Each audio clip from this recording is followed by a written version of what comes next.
Good morning students. देखिए chemistry की next class आज हम कर रहे हैं और इसके बाद एक दो दिन की आपकी छुट्टियां भी है दिवाली की, तो कल तो क्लास होगी, कोई बात नहीं। दिवाली वाले दिन 12 तारीख को और 13 तारीख को शायद आपकी क्लास अपलोड ना हो पाए, तो कोई नहीं। लास्ट में देखो हमने एसिड और बेस पढ़ लिए थे, उनकी प्रॉपर्टीज वगैरह पढ़ ली थी और उनके बारे में हमने पीएच स्केल भी पढ़ लिया था। ज्यादातर हमने प्रबल अम्ल दुर्बल अम्ल सब देख लिए थे, ठीक है, तो आपको याद ही होंगे। आज हमने करना देखो साल्ट। जो साल्ट का चैप्टर है वो भी आपका एसिड और बेस से ही रिलेटेड है, क्योंकि एसिड और बेस की ही बात करेंगे हम। उससे सिर्फ आपके जो नमक है ना, नमक इसको बोलते हैं लवण, लवण बन जाएगा। तो इसमें एसिड और बेस की ही बात रहेगी आपकी, ठीक है, कि कौन से एसिड को कौन से बेस में मिलाएंगे, प्रबल या दुर्बल, तो उन्हीं को मिलाने से आपका एसिड बनता है। देखिए नमक क्या होता है, पहली बात तो देखो नमक तो होता है जो हम खाते हैं ना, वही होता है नमक। लेकिन जो लवण होता है ना, वो कई तरह के नमक होते हैं, प्रबल खाने वाला भी, बिना खाने वाला भी, सब तरह के, उनको बोलते हैं लवण। तो ये कब बनता है, अगर हम अम्ल की और क्षार की, अगर हम अम्ल की और क्षार की रिएक्शन करवाएं, आपस में इनको मिला दे, आपस में जब इनकी लड़ाई करवाएंगे ना, तो ये गुण मिलके क्या करेंगे, नमक की फॉर्मेशन कर लेते हैं, नमक बना लेंगे ये आपस में। तो आपस में अक्षार और अम्ल की आपस में जो रिएक्शन होती है, उसी के परिणाम स्वरूप आपका नमक बनता है। जैसे NaOH प्लस HCl, ये आपका होगा क्षार, ये हो गया आपका अम्ल। तो ये क्या बना लेगा आपका, ये बना लेगा आपका NaCl प्लस H2O, एक H यहाँ थी और ये H2O, तो ये हो गया आपका जल, ये हो गया आपका लवण, ठीक है। ये जो लवण है अपना NaCl, ये हमारा खाने वाला लवण भी होता है, जिसको हम घरों में यूज करते हैं, सफेद नमक को, तो वही बोलते हैं। इसी के अंदर थोड़ी सी मात्रा आपकी आयोडीन की मिला दी जाती है, बिल्कुल मिनी सी होती है भाई। एक पैकेट अगर आपका 500 ग्राम का है तो उसमें कोई 4-5 ग्राम में बस आयोडीन होता है, क्योंकि ज्यादा आयोडीन भी आपको नुकसान पहुंचाता है। थोड़ा सा डाला जाता है, बिल्कुल नाम मात्र, ठीक है। अब ये रिएक्शन क्या है, ये क्या है, ये जो नमक होता है ना, आपको बताया था कि उदासीन होता है। उदासीन मतलब इसका जो पीएच होता है वो 7 होता है। जल भी उदासीन होता है, जल का भी जो पीएच होता है वो 7 होता है। तो इस रिएक्शन के अंदर बनने वाले, जब भी अम्ल और क्षार को मिला जाएगा, तो उस रिएक्शन में बनने वाले दोनों उत्पाद, क्या बोलते हैं इसको, उत्पाद। तो दोनों उत्पाद यानी कि प्रोडक्शन बनने वाले जो उत्पाद होते हैं वो उदासीन होते हैं। तो इसलिए इस अभिक्रिया को कहते हैं हम उदासीनीकरण की अभिक्रिया। कौन सी अभिक्रिया, उदासीनीकरण, न्यूट्रिफिकेशन, न्यूट्रिफिकेशन की क्रिया या अभिक्रिया, ठीक है, इसको बोलेंगे न्यूट्रिफिकेशन की क्रिया। तो इसके अंदर दोनों ही उत्पाद जो आपके उदासीन होते हैं, उनका पीएच ना वो अम्लीय होते ना वो क्षारीय होते, तो इस क्रिया के फलस्वरूप बनता आपका नमक और पानी। और इस क्रिया को उदासीनीकरण की क्रिया बोलते हैं, क्योंकि इसके अंदर उत्पाद जो है दोनों उदासीन होते हैं। तो ये आपका हो गया नमक के बारे में। अब हम बात करेंगे कि अलग अलग तरह के, जैसे ये देखो आप नमक MgCl2, ये भी आपका क्या होता है, नमक ही होता है। CuOH की 2 ये भी आपका क्या है, ये सारे के सारे नमक है। लेकिन जो हम खाते हैं वो नमक सिर्फ NaCl होता है, सोडियम। इनके बारे में अलग अलग हम बताते हैं आपको कि कैसे नमक बनता है, किस तरह से, ठीक है। तो इतनी बात समझ में आ गई आपको, आगे बढ़े चलिए। अब हम बात करते हैं कि अलग अलग तरह के जब हम अम्ल को और क्षार को मिलाएंगे तो किस तरह के आपके प्रोडक्ट यानी के उत्पाद बनेंगे। देखिए 3 तरह से हम किसी भी अम्ल को और अक्षार को मिला सकते हैं।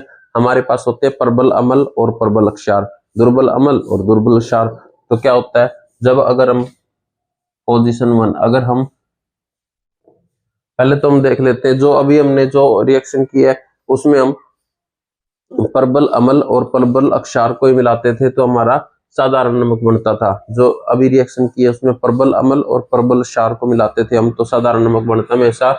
अब अगर हम प्रबल अम्ल को मिलाएं, अम्ल तो ले प्रबल लेकिन क्षार ले दुर्बल, तब हमारा क्या बन जाएगा, ये हमारा बन जाएगा एसिडिक, अम्लीय लवण बनेगा ये हमारा अम्लीय लवण।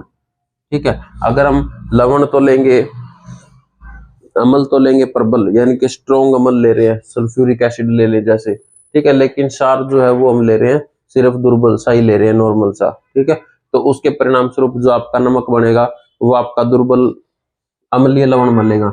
अम्लीय लवण जैसे MgCl2, इसमें अम्ल ज्यादा होगा, इसका पीएच जो है ऐसे नमक बनने वाले नमक की वो पीएच आपका 7 से कम होगा, अम्लीय लवण बनेगा।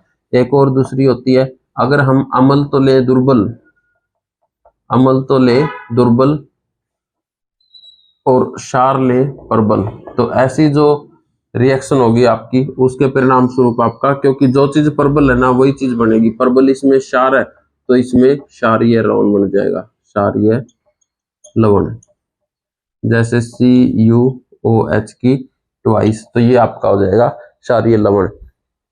तो इस तरह से जब भी आप अम्ल और क्षार को मिलाएंगे तो आपका नमक की फॉर्मेशन होती है, लेकिन ये ध्यान रखना है कि सारे खाने वाले नमक नहीं होते, इनको हम लवण बोलते हैं। खाने वाला नमक सिर्फ एक ही होता है, NaCl, सोडियम क्लोराइड, और इसी के अंदर मिला होता है आपका आयोडाइन, आयोडीन, इसकी थोड़ी सी मात्रा इसके अंदर मिला दी जाती है, जो कि हमें घेंगा, थायराइड, इस तरह के जो रोग होते हैं उनसे बचा लेता है हमें। ठीक है, इसके बाद आपका आता है एक आपको फार्मूला यहाँ पे इंपॉर्टेंट है, तो उसके बारे में, फिटकरी का फार्मूला आपका वो भी नमक ही होता है एक, जैसे आपका एक फार्मूला है फिटकरी,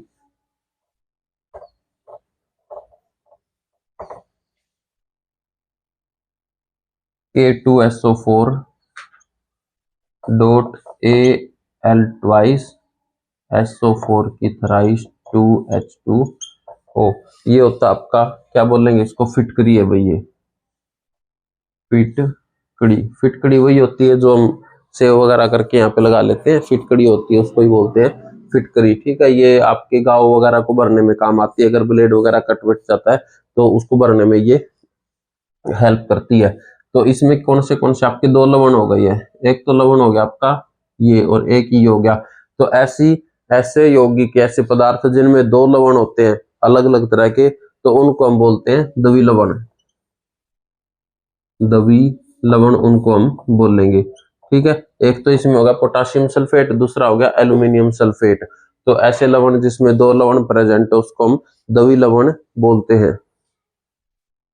और ये क्या करता है, आपके गाँव भी भरता है, और कीटनाशक का भी ये काम करता है, कीटनाशक भी है ये, ठीक है, कीटनाशक, तो ये भी हो जाएगा आपका। तो ये आपका चैप्टर था एसिड और बेस से, तो ये आपका लगभग पूरा हो गया, इसमें कुछ नहीं, अगर किसी को कोई डाउट है तो आप पूछ सकते हैं, कोई भी डाउट किसी भी तरह का तो आप पूछ लो, इसमें और कुछ नहीं बचा। इसमें ये बचा थोड़ा सा कि अगर आप जो नमक आपका बना था, नमक NaCl, ये क्या है, ये उदासीन था आपका, ठीक है, उदासीन किरण की क्रिया बताई थी।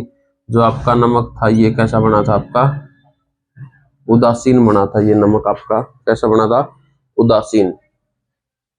तो इस उदासीन नमक में इसलिए ये जब नमक है ना, इसको किसी भी, अगर आपने किसी भी अम्ल को या अक्षारीय पदार्थ को उदासीन बनाना, यानी कि उसका पीएच कम करना है या ज्यादा करना है, तो उसमें नमक का यूज होता है, उसमें नमक का यूज करता है। ये नमक जो है, नमक ये किसी भी पदार्थ को उदासीन की तरफ खींचता है, उदासीन की तरफ खींचता है।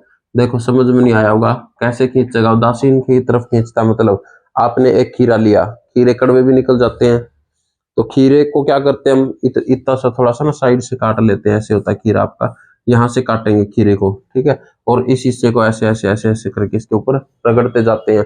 तो क्योंकि ये कड़वा खीरा होता है, अक्षारीय होता है, लेकिन जब हम इस पे नमक डालते हैं, इस वाले हिस्से पे और इस पे, और फिर इसको रगड़ते हैं ना, तो ये क्या करता है, जो इसका अक्षारीय जो कड़वापन होता है, इसको इधर बाहर की तरफ खींच के और उसके जाग से बना करके उसको ठीक कर देता है, तो वो खीरा जो है वो कड़वा नहीं रहता। तो इसलिए बोलते हैं कि उदासीन कर दिया इसने उस खीरे को, जो उसका अक्षारीयपन था वो निकाल दिया है, तो इसकी तरफ ये इसको खींचता जाता है। ठीक है, और भी देखे होंगे आपने, जैसे नींबू लेते हैं, तो नींबू तो एसिडिक होता है, इसका पीएच बताया था आपको 2, तो इसको खाते हैं जब हम, तो इसके ऊपर हम डालते हैं, इसके ऊपर हम क्या डालते हैं, नमक डाल के, और फिर इसको हम खाते हैं इसको, चूसते हैं नींबू को, तो जो इसका अम्लीयता होती है ना वो थोड़ी सी कम हो जाती है और हमें ये स्वाद में थोड़ा सा ठीक लगने लग जाता है। तो ये होती है नमक। ठीक है, तो कोई भी चीज के ऊपर नमक डालेंगे तो उदासीन की तरफ उसको खींचेगा। अगर उसमें अम्लीय गुण है तो उसको पीएच की तरफ 7 की तरफ लेके जाएगा। अगर वो ज्यादा क्षारीय है, कड़वा है, तो भी उसको उसके कड़वापन जो है वो खत्म कर देता है। ठीक है, करेले जब बनाते हैं तो करेले पर भी नमक लगा के उसको रखा जाता है पहले धूप में। देखो सबकी जगह अलग अलग होती है, आपकी क्या रिवाज है, कैसे बनाती है, तो उस बारे में तो कुछ कहा नहीं जा सकता। तो ये आपका हो गया, ये आपका एसिड और बेस से रिलेटेड था। नमक का छोटा सा टॉपिक बचा हुआ था जो कि आपको करवा दिया गया है। अब इसके बाद आपका नया टॉपिक स्टार्ट हो गया। इसके बाद आपका नया टॉपिक स्टार्ट होगा रेडियो एक्टिव, रेडियो एक्टिविटी। ठीक है, रेडियो एक्टिवनेस कह सकते हैं इसको, रेडियो एक्टिवनेस, रेडियो सक्रियता। ये आपका बिल्कुल नया चैप्टर है, इसको हम नेक्स्ट क्लास से करेंगे और कोई मुश्किल नहीं है, नेक्स्ट क्लास में इसको समझ लेंगे। 2-3 क्लास रहेंगी रेडियो एक्टिविटा पे, तो आपको बताएंगे कैसे कैसे करना है। ठीक है, तो अगर आपको क्लास अच्छी लगी हो, आपको समझ में आया तो सेशन को लाइक शेयर और सब्सक्राइब जरूर करें।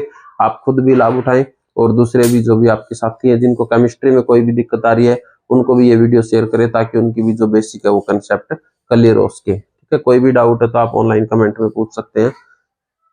वीडियो देखने के लिए सभी का धन्यवाद।